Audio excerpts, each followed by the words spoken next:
Welcome to the Cigar Snob podcast. This is our first episode, and we are excited to launch this new companion to our print magazine and website. Just in case you're unfamiliar, Cigar Snob magazine is a Miami-based lifestyle publication. As the name implies, the magazine is about cigars, but also other stuff like sports, fashion, art, culture, history, and anything else that you might find yourself talking about over stogies. The content of the podcast will look, or rather sound, a lot like what our readers of the magazine are used to. There will be interviews with cigar makers, stories from our travels, gift ideas, conversations with celebrity smokers, pairing recommendations, and, of course, lots of talk about what's new in the cigar world. In this first podcast episode, we're hitting you with an interview with Hamlet Paredes. Hamlet started his cigar career in Cuba and traveled the world representing Habanos, which is the Cuban cigar monopoly, before leaving Cuba in search of freedom and a fresh start in the industry. He ended up with Rocky Patel Premium Cigars, where he's blended a number of products that bear his name. We met with Hamlet at Burn, which is Rocky Patel's Naples, Florida cigar bar, for this interview, and a shorter version of the interview was published in the most recent issue of Cigar Snob magazine, so that was the November-December 2017 issue. Again, thank you very much to Hamlet, and without further ado, we're going to just jump right into the interview. Enjoy. Okay, so we'll start with some of the more biographical points. Yeah. So tell us a bit about where you were born and what role cigars played when you were growing up in Cuba. So, first of all, my name is Hamlet Paredes. I was born and raised in Havana, Cuba, and I've been making cigars for the last 25 years. Cigars came to me as a destiny, I believe, because I went to the family tradition, which is normally what happened in Cuba with these young people that when I go to the factory, it wasn't in my family. My family was more like doctors and teachers. So I believe that was my goal in life. So I went to the university to try to become a doctor, but I realized very soon that wasn't for me. So, and destiny was the one that brought me to the cigar factory, to the Partagas cigar factory in Havana. Yeah. Well, why was it that you decided against being a doctor? Because, both of my parents are teachers, so they always told me, if you want to do something, no matter what you want to do in life, you got to be the first or in between the three best ones. So honestly, I used that little medicine for them when I quit the university, because I didn't feel like that was what I wanted to do. So what I did was I just didn't like it at all, to be with my head inside the book 24/7. So, and I knew that was my whole life if I decided to keep going with that. So, and then I quit, just simply quit. So. Yeah.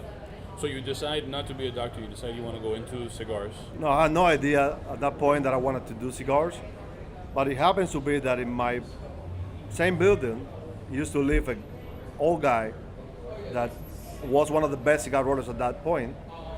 So my mom talked to him, and he brought me to the factory and introduced me to the factory.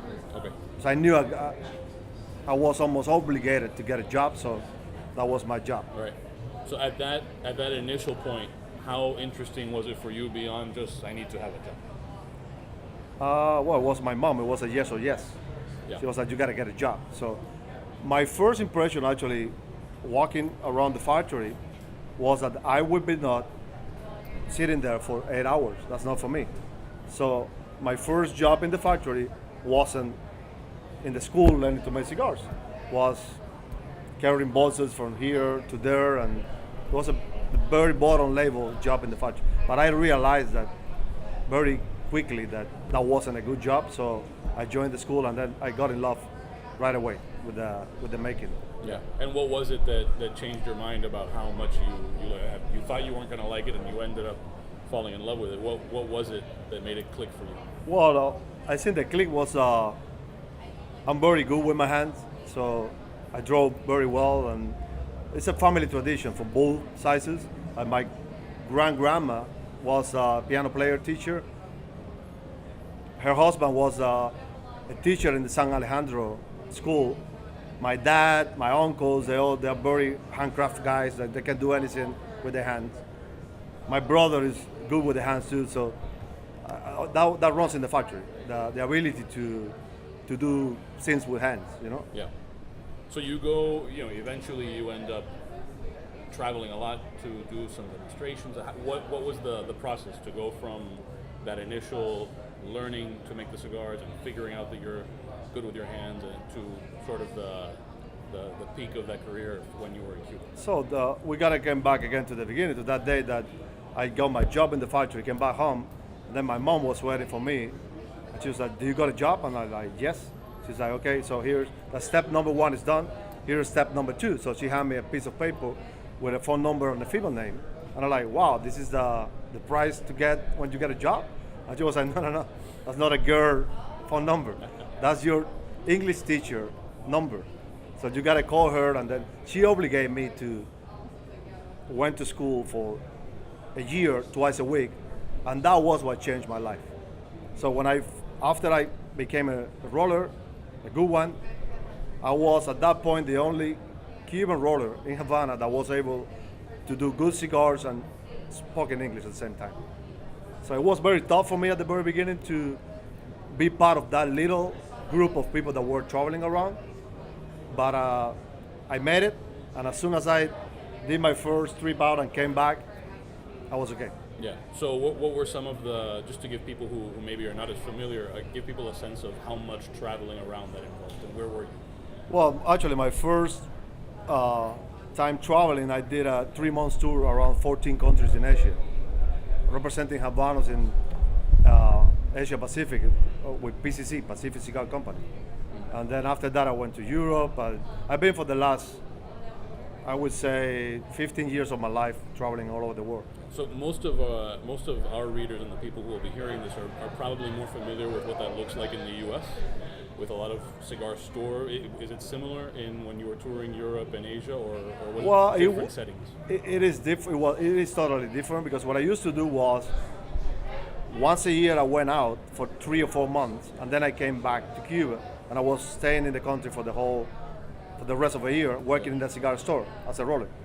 Here the frequency of my traveling is really crazy. It's like literally almost every week, from Wednesday to Saturday, and on the road. Yeah. But when you were touring Europe, was it stores, or was it more like events, seminar type? Both. They were like mainly cigar stores, because what they do is it's like a kind of like a prize that they give to the retailers, the best retailers. So they send this roller that they invite to go and promote the product in that stores. But I did a lot of seminars. I did events, for like big events, cocktail parties, anniversaries of stores or companies, but mainly cigar stores, retail. So over that time, what was it that, what would you say were some of the most important lessons that you learned about how to talk to people about cigars? Because I imagine that it's one thing to work there in the factory and to get to know that process up close, and it's another thing to communicate those things to people who maybe know nothing. Yeah, in my case, I was lucky, because one step that we're missing here, that we tell you now, it's like when I didn't begin to travel straight from the factory to travel. I went from the factory to a retail cigar store company, so which I was able to interact with all the tourists that they came to the store, and mainly people that had no clue about cigars. So I was able to learn how to educate them and sell cigars to people that they have no clue about it. So that gave me a big base for me to use it later on in my traveling, when I was in front of people that knew, and when I was in front of people that have no idea about cigars. Yeah. So. And what were some of the things that you learned about how to communicate those things about cigars in the process? What were the things that you learned that maybe people were curious about something that you didn't think they would be curious about? Yeah. Well, in my case, I do like a little basic speech, which I try to cover very quickly, the ABC about cigars. But there is a technique that I'm using a lot, and I'm still using it when I do events. It's like I use a lot a wine as an example of to compare with cigars. Because most of the people is more familiar with wine, than with cigars. So and they come really close to each other. You can enjoy both, and the process is very similar. You know, the weather, the regions, the land, the sunshine, the fermentations. How do you recollect grapes or leaves, and how do you store them? How do you combine them? And then, in a similar ways, we're different, but we're very, very close. Yeah. So, and people get to be more interested when you just touch that button. That is something that they know, and they can talk a little bit about it. So that makes very easy to get to the goal, which is to introduce them in cigars and explain them about cigars, because what I do normally, what I love to do is I love to interact with the people. So I just give, as I said, a basic explanation, and then what I do always is like, so guys, here I am. Any questions you have, I'm here to answer it. So I make the conversation more interesting. So people is listening to what they want to be listening to. People don't. The last thing I want to do is to make somebody be so boring, listening to a long explanation, give so much info that they cannot take no more. So I'm just giving to you what you asked me to give you. So, right. But one question bring to another question and another, and that's normally what happens when I do events. Yeah. So tell me about the process of how the prospect of leaving Cuba for good came up. When did that possibility first come up? Well, to be honest with you, I've been always thinking about it as a possibility when I was back there. Not because, my whole family was there. It's my country. I was born there. I was raised. All my friends are there. Literally, my life was there. So, but I always was thinking, it's very hard for somebody that lives in Cuba and begin to travel as I did so young in my life, and see what is outside and go back again there, and it's very hard. It was getting harder and harder for me. Plus, they at the same time they were cutting me off and off and off. First they cut me off to travel to Asia, then to Europe, then to Canada, then at the end they didn't want me to travel at all. Because the answer was that I wasn't the only roller in Cuba. So, and why I was the only one that they wanted, and I was like, I actually answered and said, well, maybe it's because I'm one of the few that can do the job in a good way, like can talk to people directly. I don't need a translator. I don't need somebody to be saying what I'm saying. I'm just doing it myself. And but it didn't matter. So they just called me off, and I had all this, like, I still have big goals in my life, and I got there to the point that I knew that I was done there, and there was no any more way that I was able to walk to keep going in my life, to get my goals, and I didn't want to be. I always say that I didn't want to be, and I don't want to be the guy that turns 84-year-old and be sitting in my backyard drinking a glass of rum, smoking a cigar, and be like, what about if I tried? What about if I did the step?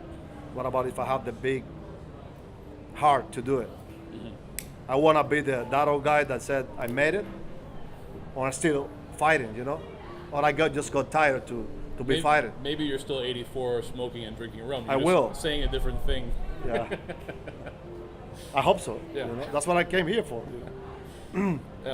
So about how old were you when they cut you off from travel? And that idea sort of really... I think I'm 42 now, so... Well, I'm 41 actually. I'm turning 42 in December. And I think that happened maybe like 5 years ago. Okay. 5 or 6 years ago. Yeah. And when also that people that don't travel don't understand that is like a kind of like a drug that you need it. For me, it was like there were my 3-4 months escaping. I love adventure. I love to meet new people. I love to see the whole world. I love to see. I get excited when I see a new city, and that been happening to me now here. It's like a new life for me, being all over the United States almost, and touch every city, every state, and And if you cut me that off and you take that from me, it's like a big part of myself. So Yeah. it's not me no more. So I somehow I came here to be me again. Yeah. So when you were traveling, and this question comes up because I just recently was interviewing AJ Fernandez, and he talks about when he first left Cuba, the kind of the shock professionally of coming into contact with all of these tobaccos that he had never been exposed to before. When you were traveling, I imagine maybe you had chances to expose yourself to tobaccos and cigars that people in Cuba who were not traveling didn't have a chance to experience and try for themselves. So how much of a factor was that, and how much easier did that make it for you to transition from living in Cuba to entering the cigar world outside of Cuba? So actually, I've been traveling for a long time. I never had a chance No. to try a non-Cuban cigar. I never touched a non-Cuban tobacco until I came here. Okay. So that shock for me was when I came here almost 3 years ago. And that was my biggest concern when I was crossing the border. So I was, of course, I was like, I don't know what's going to happen at the border. Well, let's rewind then. So what is the process of you actually leaving? Well, how was it that you made the move from in Cuba to out of Cuba? So for me, it wasn't that bad because of all my traveling, and I spent a lot of time in Canada. My wife used to be a flight attendant, flying to Canada all the time. So we literally spent sometimes more time in Canada than in Cuba. So we went to the Canadian embassy and we applied for a Canadian visa, and they gave us 5 years visa. So we knew that was our freedom ticket, Mm-hmm. and it was just a matter of time. So when that time came, we bought a ticket. We got our vacations, so we were not actually. We did everything in the right way. We bought the ticket ourselves. We flew to Toronto, and then from Toronto we just went to Niagara Falls and crossed the border. That was the way we did it. Yeah. Okay. So fine. So you're in the U.S. and you were mentioning about. So the good thing is that how did I manage to came with Rocky Patel, which I believe maybe would be another question. Right. It was that. So when I got to the point that I decided, that's it, I'm done here. I gotta keep moving myself and get out of Cuba. So I talked to these two very, very good friends of mine, like brothers of mine. One is JJ Fox, Rob Fox, the owner of JJ Fox in London. And the other one is called Rob Ayala, which is a Cuban cigar distributor in Australia, in Brisbane. So they were in Havana during the November Partagas week event, which I used to run when I was back in Cuba. I spent my last 5 years working in that factory. So life brought me back to my beginning. I learned in the Partagas building factory. I came back for my last 5 years to that building. So I had a sit with them and I asked them, I said, guys, I'm gonna trust you my life. You need to help me to get out of here. So they offered me a job. I was like really pleased that they did that, but at the same time, I was like, guys, I don't want a contract. I want to be free. I want to get out of here. And then they look at each other, look at me, and they were like, well, there's only one country that you can do that very quickly, and it's very good for cigars, is the United States. So they said, let us make some phone calls when we come back, and we call you back. So they called me back like 2 weeks later, and they were like, well, we did a few phone calls, we got a few phone calls back. Good news. And I'm like, hold on, which was the first guy that called you back and said, I want Hamlet?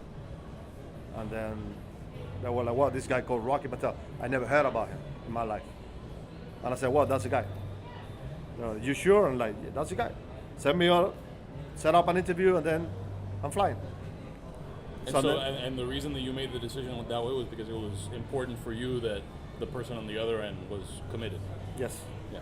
Well, but what I didn't know, and I realized after all this adrenaline just went down months later, was like how big my heart was to take my wife and my son, give up my life for 40 years, and cross the border to a new country with an interview with somebody that I never met in my life.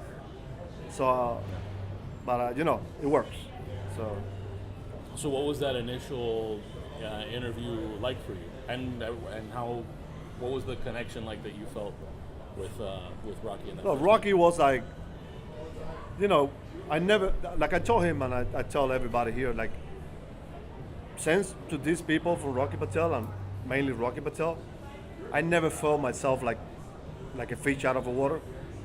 I was just moving from one sea world to another sea world. You know, like I was okay. I was perfect here. I remember when I walked in this building, actually, my first time after we got agree and we finished the interview. Rocky brought me here to Bern, and as soon as I walk into, it was like, you know, that what happened to every one of us when we're walking around any city in the world, and as soon as you walk into a cigar store, you're like Anaheim, you know, like that was my feeling here. And I told him, so how do you like it? I said, Anaheim. So, and that been my life here, that make so much easier. Yeah. My adjustment, you know, to the new life, new city, new tobacco, new cigars, and in terms of me touching the non-Cuban tobacco first time in my life, it was, for me, it was like came back on time again and being that little young guy 25 years ago in the factory with no clue about cigars. That was me. So, and I remember when I made my first cigar and I smoked it with Nicaraguan tobacco and I tasted it and I was like, oh God, thank you so much. Like I can do something with this, you know what I mean? But I was freaking out before that point came. Yeah. So when you come out of that meeting, or when you and Rocky finally agree to, you know, what the relationship is going to be and what your role is going to be, what was it? Because I don't know whether it's the same now as it was at the very, very beginning. And how did that compare to, you know, maybe what you were hoping for, or what you thought your new life in cigars was going to be? Well, this is what we get agreed was like, he told me, okay, you're gonna blend a cigar, we're gonna put your name on it, you're gonna be touring around the country and around the world, you're gonna be like the cigar ambassador, and we're gonna build your name in the country. That was the goal, that's still the goal, and if you are in the business, you know how hard it is to put your name out there, because this market is a monster. I had no idea how big this monster was. And then, even though I'm with Rocky Patel, which is a very well-known guy in the cigar industry in this country, it's really tough to build your name from nothing to a name. It helps that you're with It Rocky. helps a lot. It helps a lot. But I mean, yeah, but at the same time, I'm not Rocky Patel. He is Rocky Patel. So I'm just telling you how hard it is. Because a lot of people believe and think that, wow, these guys with Rocky, you know, boom, he's gonna be an all-star guy from night to day. It doesn't work like that. You know, it's a lot of traveling, a lot of sacrifice, a lot of nights entertaining people and doing events, and that has been pretty much all my life since I came here. I do like around 100 events a year. Yeah. So there are a lot of events. So we're finally at the point where you have this. How long between that agreement and the release of the Hamlet cigar, of that first Tabaquero? I did blend the cigar, the first one, the Tabaquero by Hamlet, in 6.5 months. Okay. So I did 127 blends, and ironically, we picked the number one, the first blend I did. So I think after that you gotta do the packaging and make them in the factory. And I remember I came here in January 20th, and my first release was here in Bern, and it was October 1st. So Okay. almost a year, Yeah. almost. So for the person who maybe has not tried the cigar, tell us about that blend. And The Tabaquero. So Tabaquero, I did it with old Nicaraguan fillers, and I did a combination of double binder in the double different leaves. Half is Mexican San Andres, the other half is Brazilian Matafina, and the wrapper is Mexican San Andres Maduro. So it's a medium to full body cigar, but it has a lot of complexity, aromas, and a little bit of sweetness, but it's more for the medium to full body cigar smokers. yeah. the new one that we're launching today, the 25 years, it's more for just to fill this big gap, which is in between the mild to medium smokers, which is, what I did here was, I did a combination of mainly Honduran tobacco in the fillers with a touch of one leaf of Nicaragua. And the binder is broadleaf Pennsylvania, and the wrapper is Havana, Ecuadorian Rosado. The really trick of this cigar is that you guys smoking it, it has the bite, but it's not crazy. It's just like the strength that is there, but it's not there at the same time. And the beauty is that this cigar have no ligero inside. There is not ligero. The strong leaf is not there. So what I use as a ligero to bring that, to keep that boriness in a cigar and make it just with flavor, was one piece from Nicaragua, one leaf of piece. That's what I use as a ligero. Yeah, because like you said, it's very smokable. It is really enjoyable, sweet, smokable, but it never goes above the strength. Strength is there and stay there and just mellow down. Yeah. Yeah. So the first the tabaquero was, you said, 120 something blends. 127. 127. How many for this? This one I did this one in 3.5 months with 87 blends. Okay, so you're cut it in half more or less. Yeah, you know what? Now it was so much easier for me because I'm so much familiar now with all the tobacco. I've been to the factories and the farms in Honduras and Nicaragua, so I did touch it. I spent weeks there just working in the galera and blending myself. So I'm getting, I cannot say that I know everything about it, but I know a lot now. Yeah. So a lot more that I knew when I came here, which it was nothing. So yeah. So the initial goals were obviously to break into the industry, to start to get your name out there, which I think you're accomplished a lot, especially in that short time with the blends that you've put out. What are the goals for the future beyond just further expansion of that Hamlet brand? But what are some of the goals? Maybe what do you want to do with your next project, or what are the things that you want to the notches you want to put in your belt moving forward? Well, first of all, I want to keep going doing what I'm doing, just keep putting my name out there. Of course, I have, like everybody has, I have big goals in life. I have the same goals that Rocky had when he begins, or George Padron, or Arturo Fuente. These are my same goals. But we got to take it step by step, little by little. So I believe I did start in a good shape. Yeah. I've been not like slow, like I've been a little bit like jogging, no walking, so which is good for me. But you need to keep calm and wait for your time and make good cigars. That's what's gonna put you on the map. Yeah. Have you had a chance to share your post leaving Cuba blends with former colleagues and other people in the cigar world in Cuba, and what's the feedback been like? Because even you traveling the world, you hadn't had a chance to explore non-Cuban cigars. So what's the reaction been like from friends from Cuba that have had a chance to try your non-Cuban cigar? Yeah, well, have been good and bad. Like we're Cubans, so we are what we are. Yeah. And that was me too, and I said that in a lot of interviews. The truth is true. It was a big reason that I didn't try non-Cuban cigars before, because when we're Cubans and we are in Cuba, we have the best coffee, the best rum, the best women, the best music, and the best cigar in the world. We don't talk about the best of all of this in a city or in a state. When we say that, we say we have the best in the world, and the thing is that we believe that 100%. So that was me back there. Now I had a chance to correct myself and believe that there are so many other good cigars that they are not made in Cuba, and they are not good ones, but there are a lot of good ones too. So, and I came back to Cuba already 4 times, and I always bring cigars with me, so I share it with friends.